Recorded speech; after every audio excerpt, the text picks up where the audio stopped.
1998. Biography this week with Karen Stone.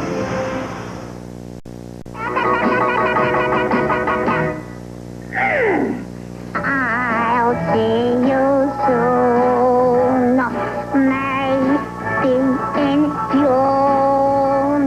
Sherryland was an hour of the most incredible sort in that Sherry never left the camera.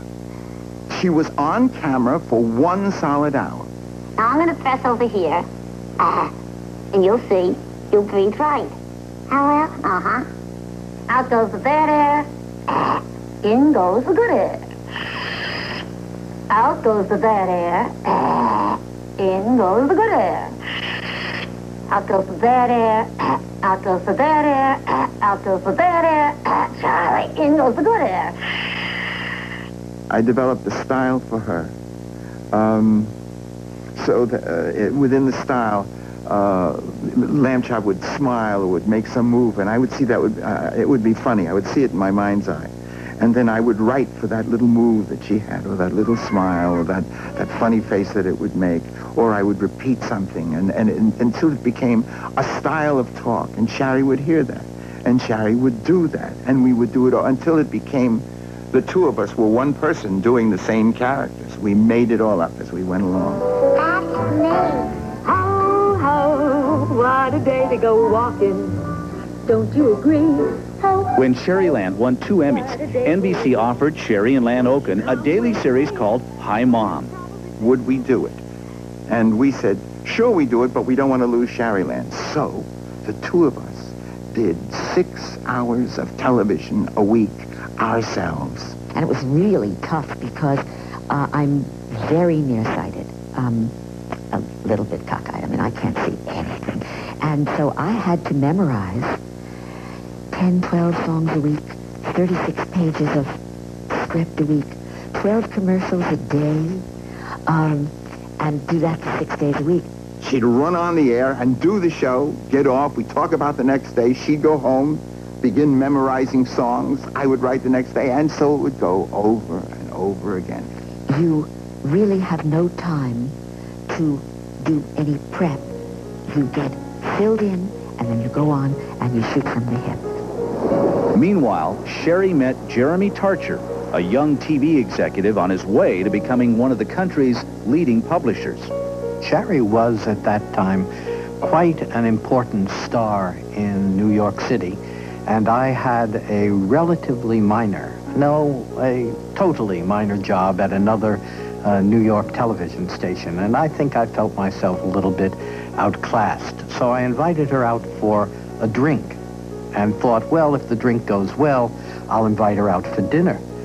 And at the end of the first drink, I said, let's go out to dinner. And at that point, I learned something about Sherry.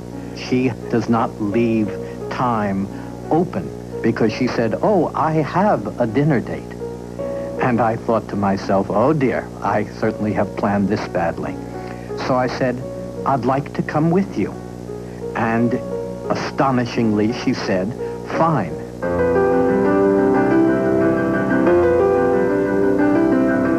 In 1958, Sherry Lewis and Jeremy Tarcher were married. In 1962, their daughter, Mallory, was born. From the start, her parents wisely prevented jealousy between their Mallory and Lamb Chop. People always used to ask me if I was jealous of Lamb Chop. Now, as far as I'm concerned, Lamb Chop's a sock. I'm not jealous of my mother's footwear either. I never had a problem with that. Lamb Chop is the perfect little sister. She works and earns a ton of money. She lives in a shoebox. She gets no attention, and she stands to inherit nothing. Now, who could want a sibling better than that? There was something special in the woolen stocking puppets that touched the hearts of viewers everywhere. Lamb Chop's my little sister, which is pretty funny considering she's 6 years older than I am. It's puppet logic. In puppet years, she's younger than I am. You know, unlike dog years, which is 1 for 7, I think puppet years is 7 for 1 or something. But no, she speaks her mind. She's a little brat. What is dark brown, sweet, and dangerous? I give up. What is dark brown, sweet, and dangerous? Shark-infested chocolate pudding. Lamb Chop is a person. Lamb Chop sits there and she has discussions with you, and you can talk to Lamb Chop about anything, and she always has a response. Pete and Repeat went down to the river in a boat. Pete fell out. Who was left? Repeat. I'd be delighted to. Pete and Repeat went down to the river in a boat. Pete fell out. Who was left? Repeat. We always thought of Lamb Chop as being Shari as she would like to have been as a child. Pete and Repeat went down to the river in a boat. Pete fell out. Who was left? Repeat. Lamb Chop is a princess. Lamb Chop wants to go to the mall and shop, and she wants to be a bit of a brat sometimes. Pete and Repeat went down to the river in a boat. Who was left? Repeat. I can't take it. Well, Charlie also was always the brash, kind of streetsy kind of a guy who was always out to try to get as much as he could. He could finagle. I bet you that you can't name 10 animals from Africa. I can. No, I was talking to them. Can you name... I can. Lamb Chop, please. Can you name 10 animals from... I can, and I will. Okay, good. Name 10 animals from Africa. There's 9 elephants and a giraffe. Oh, boy. It would be easy to identify Lamb Chop, Charlie Horse, and Hush Puppy as simple sub-personalities of Shari's. But they are, in fact, constructed personalities. Why did the hen lay an egg? I give up. Why did the hen lay an egg? Because if she dropped it, it would have broke. Hush Puppy is the real middle child. He makes peace between the older and the younger. He is less secure than the others, plays by himself. He's a classic middle child. Lamb Chop is a classic third child, spoiled, indulgent. Charlie Horse is very much the older sibling. Charlie Horse is very much like me. I have to watch myself with Charlie Horse because he wants what he wants, and he is very self-centered and self-focused. The height of their early popularity came with the Shari Lewis Show, which debuted in 1960.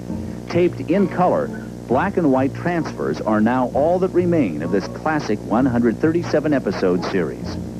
On my nose there is a bump. On my head there is a lump. With a thing in my eye. Oh my, I could die. The Shari Lewis Show in 1960 to 63 was a musical comedy starring Lamb Chop, Charlie Horse, Hush Puppy, and what's her name. And it was written by Saul Turteltaub and Lan Oken, and the music was by Lanny. Our guest stars were so wonderful. We had Margaret Hamilton as Lamb Chop's babysitter. She was the Wicked Witch in The Wizard of Oz. Oh, well, what have we here? Dame de Louise came, and Lamb Chop talked him into pretending that he was her and getting into a baby carriage. And it's one of the funniest scenes I've ever seen. Mommy. Yes, Pepper. I want a drink of water. So go get it. Go get it. I'm only $1. So get a small glass. Fred Gwynn from the Munsters played Lamb Chop's doctor. Come on now, you ready? Yes, testing. Ready? Come on, here we go. Here we go. Ready? Ready? What is it? That's very cold. Oh, of course, I'm sorry. That's all right. No, I want to blow in it. Lamb Chop. Lamb Chop. I'm sure it's warm enough, right? Yes, okay, go ahead. Here we go.